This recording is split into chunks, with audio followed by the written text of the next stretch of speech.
Hello everyone, हम गणित में यूनिट 3 के पेज नंबर 40 पर आए हुए थे। यहाँ पर आप देखेंगे कि 40 में सबसे ऊपर आपको क्रियाकलाप करने को दिए गए हैं। इसमें पहला है मुंह में चम्मच रखो और उसमें एक नींबू रखो। अब चलो देखो कि आप कितनी देर तक ऐसा कर सकते हो।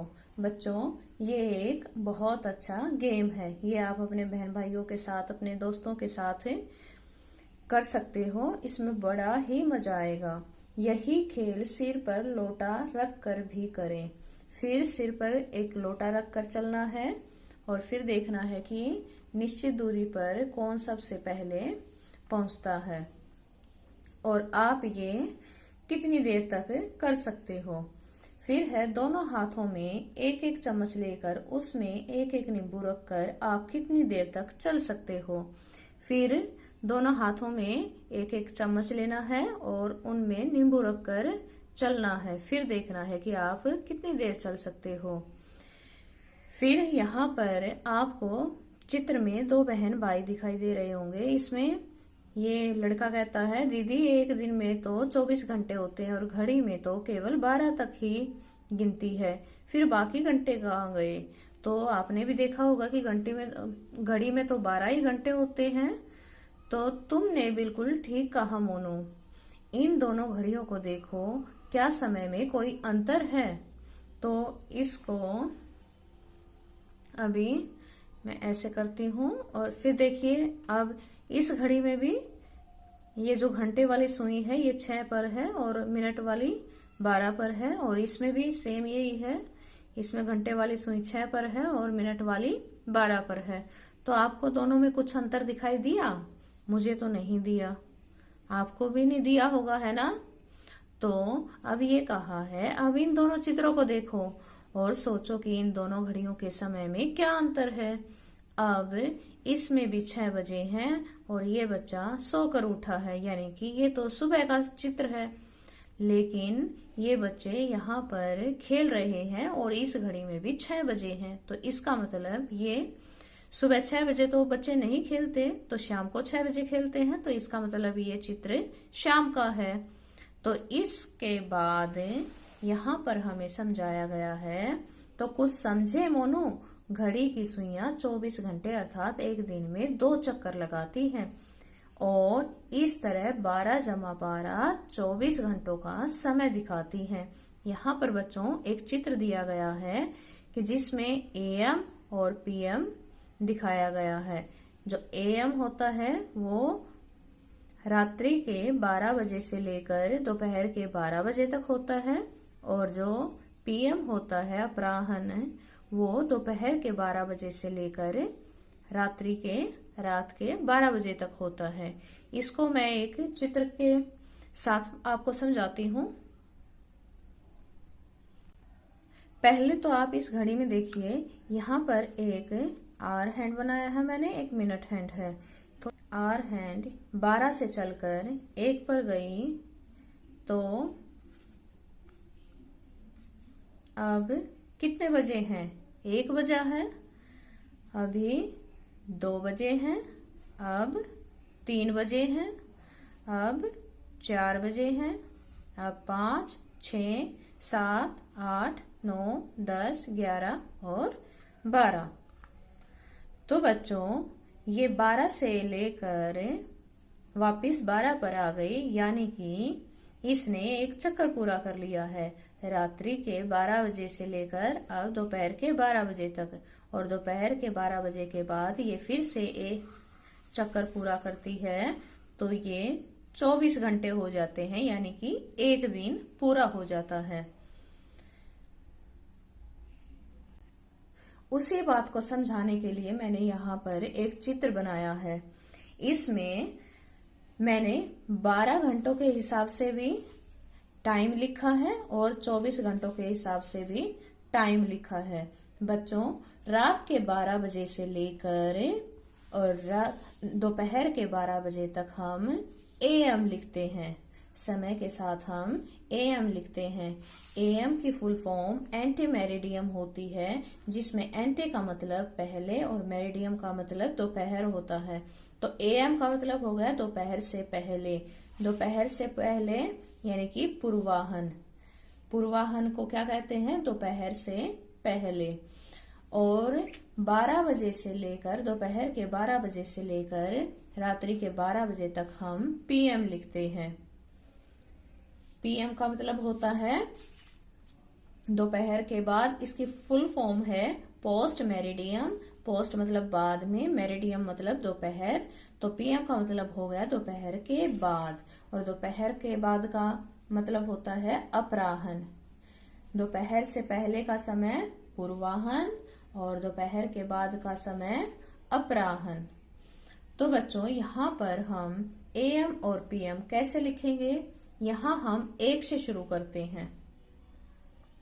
रात्रि का जब 1 बजता है तो उसको हम 1 एएम लिखते हैं, यानी कि 1:00 पूर्वाहन। और ऐसे ही करते करते हम 12 बजे तक 11:59 तक हम एएम यानी कि पूर्वाहन लिखते हैं। 11:59 तक हम एएम यानी पूर्वाहन लिखते हैं। जैसे ही यहाँ पर 12 बजते हैं तो ये हमारा अपराह्न हो जाता है। 12 बजते ही हम क्या लिखना शुरू कर देते हैं? अपराह्न। यहाँ तक 11:59 तक हमारा क्या था? पूर्वाहन। तो 12 बजे से लेकर फिर रात्रि के 12 बजे तक हमारा क्या रहता है? अपराह्न। क्या रहता है? अपराह्न। बच्चों, उम्मीद करती हूँ आपको ये समझ में आ गया होगा। बस आपको इतना ध्यान रखना है कि रात के 1 बजे से लेकर दोपहर के 11:59 तक हम पूर्वाहन लिखते हैं, और जैसे ही दोपहर के 12 बजते हैं वहां से अपराह्न शुरू हो जाता है और रात्रि के 12 बजे तक हम अपराह्न लिखते हैं। तो जो अब आगे का ये हमें क्वेश्चन दिया गया है, ये एक सूची दी गई है, तो इसको हमें पूर्वाहन और अपराह्न में लिखना है। तो ये क्वेश्चन मैं आपको उसी चित्र के साथ करवाऊंगी। जैसे साय के 5 बजे हैं तो 5 बजे अपराह्न। यहाँ पर मैं आपको दिखाऊंगी साय के 5 बजे। तो यहाँ पर शाम के 5 बजे कहाँ पर है? हमारे यहाँ पर है। तो ये किस में आता है? अपराह्न में। 12 बजे से शुरू हो जाता है अपराह्न और 5 बजे यहाँ आता है, तो ये कहाँ पर हो गया? अपराह्न। तो 5 बजे अपराह्न। रात्रि के 9 बजे, रात्रि के 9 बजे, तो यहाँ पर रात्रि के 9 बजे, तो ये भी अपराह्न में आता है। रात्रि के 9 बजे के साथ भी हम क्या लिखेंगे? अपराह्न। रात्रि के 2 बजे, तो रात्रि के 2 बजे के साथ मैंने लिखा है पूर्वाहन। देखते हैं क्यों? क्योंकि बच्चों, मैंने बताया था रात्रि के 12 बजे के बाद के समय के साथ हम क्या लिखते हैं? पूर्वाहन। तो यहाँ पर जो ऊपर वाला समय है इसमें हमें सभी के साथ क्या लिखना है? पूर्वाहन। और 2 यहाँ पर आता है, तो 12 बजे के बाद का समय है, तो यहाँ पर हम क्या लिखेंगे? पूर्वाहन। 2 बजे पूर्वाहन। तो ये भी प्रातः का है, प्रातः यानी सुबह। तो 5 बजे सुबह, तो ये यहाँ पर आया है, तो एएम वाला है, तो यहाँ भी हम पूर्वाहन लिखेंगे। अगर 5 यहाँ पर आया था, एक 5 यहाँ पर है, एक 5 यहाँ पर है, तो ये है 12 बजे के बाद का समय, रात्रि के 12 बजे के बाद का समय। और यहाँ पर जो 5 आया है वो दोपहर के 12 बजे के बाद का समय है। तो यहाँ पर अपराह्न आएगा और यहाँ पर पूर्वाहन आएगा। सुबह के 8:10, 8:10 बजे पूर्वाहन। तो सुबह का समय है, तो वहां पर हमें क्या लिखना है? पूर्वाहन। प्रातः के 9:40 बजे, 9:40 बजे पूर्वाहन। साय के 6:35 बजे, 6:35 बजे अपराह्न। साय है तो वहां पर अपराह्न लिखना है। प्रातः है तो पूर्वाहन लिखना है, साय है तो अपराहन। फिर है रात्रि के 12 बजे, तो रात्रि के 12 बजे तक क्या होता है? अपराहन। देखिए मैंने यहाँ पर आपको बताया था कि रात्रि के 12 बजे तक क्या होता है? अपराहन। यहाँ तक रात्रि के 12 बजे तक हम क्या लिखेंगे? अपराहन। तो दोपहर के 12 बजे, दोपहर के 12 बजे भी हमने क्या लिखना है? अपराहन, क्योंकि 11:59 तक पूर्वाहन होता है और 12 बजते ही क्या हो जाता है? अपराहन। उम्मीद करती हूँ बच्चों आपको ये पूर्वाहन और अपराहन अच्छे से समझ में आ गए होंगे। अब नेक्स्ट पेज है, यहाँ पर दिया गया है, एक टेबल दी गई है, इसमें दिन, कार्यक्रम का नाम, कब से कब तक और कितना समय। यहाँ पर कार्यक्रम आपने कौन कौन से देखे हैं वो लिखकर कब से कब तक देखें और कितना समय आपको देखने में लगा वो काउंट करना है बच्चों। ये आपको अपने आप करना है कि कार्यक्रम आप कौन कौन से देखते हो, ये तो आपको ही पता होगा, है ना। तो हम आगे रीड करते हैं। क्रिकेट मैच, भैया यह आपका क्रिकेट मैच कब खत्म होगा? ये तो 25 सितंबर को शुरू हुआ था, तो यहाँ पर 25 सितंबर को शुरू हुआ। आज 28 सितंबर है, आज 28 सितंबर है और यह कल खत्म होगा यानी 29 सितंबर को। 25 को शुरू हुआ और 29 को खत्म होगा। ओ, तो यह मैच 25 सितंबर से 29 सितंबर तक चलेगा। इसका मतलब ये कितने दिन चलेगा? 25 से 29 तक काउंट करो, 26, 27, 28, 29, तो कितने दिन चला ये? 4 दिन। नेक्स्ट पेज है, मेरा प्रिय विद्यालय। ये हमारे स्कूल में क्या हो रहा है? बच्चे पूछते हैं अपनी टीचर से, मैम ये हमारे स्कूल में क्या हो रहा है? तो मैम कहती है यहाँ पर 2 नए कमरे बनेंगे। मैडम हम कब से नए कमरे में बैठेंगे? क्या 2 सप्ताह में बन जाएगा? मैडम क्या इसमें 1 महीना लगेगा? बच्चों अभी तो इसे बनने में बहुत समय लगेगा। नहीं, इससे भी ज्यादा समय लगेगा, यानी कि 2 सप्ताह और 1 महीने से भी ज्यादा समय लगेगा। तो इससे आगे पढ़ते हैं।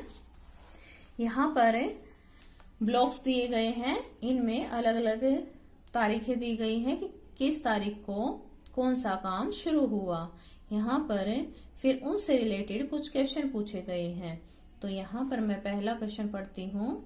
कमरों की नींव की खुदाई से लेकर लेंटर डालने तक कितना समय लगा? नींव की खुदाई देखते हैं। नींव की खुदाई यहाँ से शुरू हुई है 3 अगस्त को और लेंटर यहाँ पर डाला गया है 18 सितंबर को। तो हम गिनते हैं, यहाँ पर 3 अगस्त से काम शुरू हुआ है, तो 29 दिन अगस्त के हो गए और सितंबर, अगस्त के बाद ये सारी तारीखें अगस्त की ही हैं। उसके बाद सितंबर को 18 सितंबर को लेंटर डाला गया, तो 18 को डाला गया तो 18 दिन ये हो गए। तो 29 जमा 18 हमें करना है, तो 29 और 18 को जोड़ेंगे तो कितने दिन हो गए? 47 दिन। तो खुदाई से लेकर, नींव की खुदाई से लेकर लेंटर डालने तक कितना समय लगा? 47 दिन। उसके बाद है लेंटर कितने दिनों में खोला गया? अब यहाँ पर है 18 सितंबर को डाला गया और 10 अक्टूबर को खोला गया। अब सितंबर 18 को डाला गया था तो 13 दिन सितंबर के हो गए, 13 दिन सितंबर के हो गए और 10वें दिन वो खोल दिया था, यानी कि 9 दिन इसके हो गए। तो 13 जमा 9 कितने होते हैं? 22 दिन। कितने हो गए? 22 दिन। फिर है बिजली की फिटिंग का काम फर्श बनने के कितने दिनों बाद पूरा हुआ? फर्श बना, देखते हैं कब बना। फर्श डाला गया 11 नवंबर को। फर्श डाले गए, कमरों के फर्श डाले गए कब? 11 नवंबर को। और बिजली की फिटिंग पूरी हुई 22 नवंबर को। 11 नवंबर से 22 नवंबर तक कितने दिन हो गए? तो 11 दिनों बाद काम पूरा हुआ। स्वतंत्रता दिवस के कितने दिनों बाद खिड़कियों की चौखट लगाई गई? तो अब देखते हैं स्वतंत्रता दिवस कब होता है। 15 अगस्त को होता है। तो खिड़कियों की चौखटें कब लगाई गई? खिड़कियों की चौखट लगाई गई ये है 21 अगस्त को। 15 से 21 जोड़ते हैं, 16, 17, 18, 19, 20, 21। तो छठे दिन लग गई, यानी कि 5 दिन बाद। कितने दिनों बाद पूछा है ना, तो कितने दिन बाद लग गई? 5 दिन बाद। उसके बाद है कमरे कितने दिनों में बनकर तैयार हो गए? अब 3 अगस्त को शुरू हुआ और 2 दिसंबर को पूरा हुआ, तो इसको हम कैलेंडर में गिनते हैं 3 अगस्त से 2 दिसंबर। ये यहाँ पर पेज नंबर 31 पर एक कैलेंडर दिया गया है। इसमें हम देखते हैं 3 अगस्त से, ये 3 अगस्त से 2 दिसंबर। तो अगर हम 1, 2, 3, 4 और 2 दिसंबर तक यहाँ तक सारे दिन गिनते हैं, तो हमारे पास ये टोटल कितने आते हैं?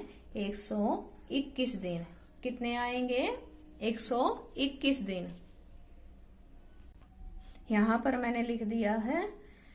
और आज के लिए इतना ही। नेक्स्ट पेज हम अगली वीडियो में करेंगे।